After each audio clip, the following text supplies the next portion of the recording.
ब्रह्मपुर पुराणा गिरी मार्केट उच्छेद को 2 वर्ष होईगला। निर्माण आरंभ होइतिले शेष पर्यायर पहुंची थांता हेले प्रकल्प चुड़ाई की टेंडर होई पारुनी। थैतान अपेक्षा थिबा गिरी मार्केट व्यवसायी आज बीएमसी कमिशनर भवानी मिश्र को भेटी समस्या जणाइछन्ती। एथि सहित अस्थायी भावे कॉर्पोरेशन रोड रेस जोन व्यवसाय करथिबा स्थानर अव्यवस्था संपर्क जणाइथिले। तुरंत गिरी मार्केट निर्माण करबा सह उच्छेद होइतबा व्यवसायी को दुकान गृह आवंटन करने को दाबी करथिले। आसंता कॉर्पोरेशन बैठक में गिरी मार्केट निर्माण और व्यवसायी दाबी प्रसंग आलोचना करने को कमिशनर प्रतिश्रुति देथिबा गिरी मार्केट व्यवसाय उमेश सुबुद्धि कहिसेंती।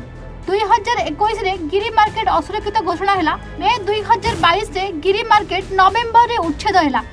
एहा पर व्यवसायी एने तेने थैतान हेबारे लागिले। शेषरे कॉर्पोरेशन रोज निगमर खाली स्थान रे व्यवसाय करने को अनुमति दिया गला। व्यवसायी निज खर्च रे 55 सेतु निर्माण करी कारबार आरंभ कले। 175 रु ऊर्ध्व व्यवसायी पुराना कोठारू हटिबा परे 55 जन को छाड़ीदेले। अन्य माने केउंडी व्यवसाय करछन्ती तार पत्ता नाही। सेपटे नीरव कर्तृपक्ष पुराना कोठा को भांगी नुआ कोठा निर्माण रे अहेतुक विलंब करुछन्ती। एहा भितरे 3 थरा डीपीआर प्रस्तुति होइतिले मध्य गोटिए भी कार्यकारी होई पारुनी।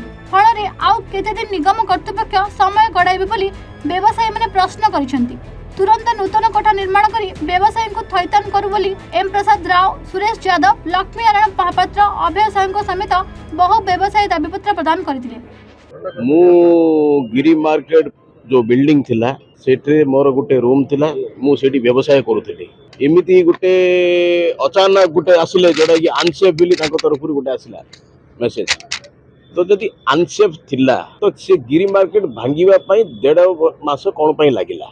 अच्छा जदि भांगिला 1.5 मास हैला भांगिगिरी बर्तन 3 मास ऑलरेडी 3 वर्ष हबा जाउची। 3 वर्ष भितरे एमिति नाही जे गिरी मार्केट दुकान दया धर्म टिके नाही लोक केमिति बंचिबे कोन टिके धारणा मध्ये समानंगर नाही। रूम बांधिया हम देले एबे पर्यंत देना ना कौन करिवे कौन ना एबे पर्यंत जण मध्ये नाती हम खाली डीपीआर ए डीपीआर कोई से माने हमको 3 वर्ष बंडई चलछन। वर्तमान आमे चाहूचु से जगह रे कोन अछि जत्ते जल्दी होबो से बिल्डिंग रो केते बंद केबे बंधा हबो कोन डिटेल दियंतु नाइ बोले से जगह को हम हैंडओवर करंतु जे आमे निजे बांधु से जगहटा। वर्तमान तो खाली पकैछन से जगह कोन मिलछि केते रेवेन्यू लॉस होछि गवर्नमेंट रो रेवेन्यू रो बहुत लॉस। 3 वर्ष रे आपण चिंता करंतु मास को 10 लाख माने हिसाब रे केते 3 वर्ष रे केते माने सम राजस्व लॉस हेलानी।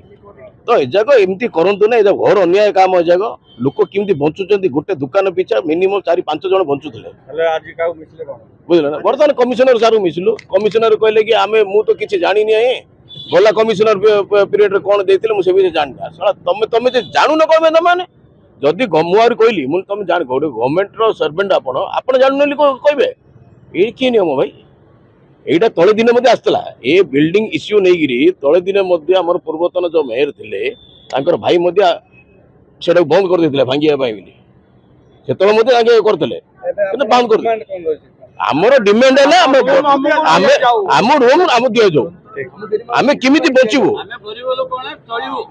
आपण जदि सेतिकी थिला आपण जतले रूम भांगिया पूर्व ट्रांसफर पाई बोले लोक पर लक्ष लक्ष टाका आदाय करछन कोन भाई आदाय करले जदि लक्ष टाका ट्रांसफर पाई आदाय करछन भांगिया समय रे। मोना कृपामय बेहरा गिरी मार्केट व्यवसाय संघ तरफ आसु। आज की 3 वर्ष तले ब्रह्मपुर म्युनिसिपालिटी गिरी मार्केट रो प्रत्येक व्यवसाय कहते जे गिरी मार्केट रो भंगा होगी गोटे वर्ष भितर तैयार करें देवी बोली कहते। मात्र आज की 3 वर्ष है व्यवसाय माने हस्ततंत्र होती कौन प्रकार से नुआ बिल्डिंग किसी तैयार कर दौना से गरीब लोक थी हेतु सब बाहर दुकान करें अजथार अधिक अधिक पैसा देकी सर्वशांत होगा बसिले। आपण मैंने सहयोग कले से गिरी मार्केट पुणी बिल्डिंग नुआ हेले। गंजाम जिला जगन्नाथ साहू रिपोर्ट एवन ओडिशा।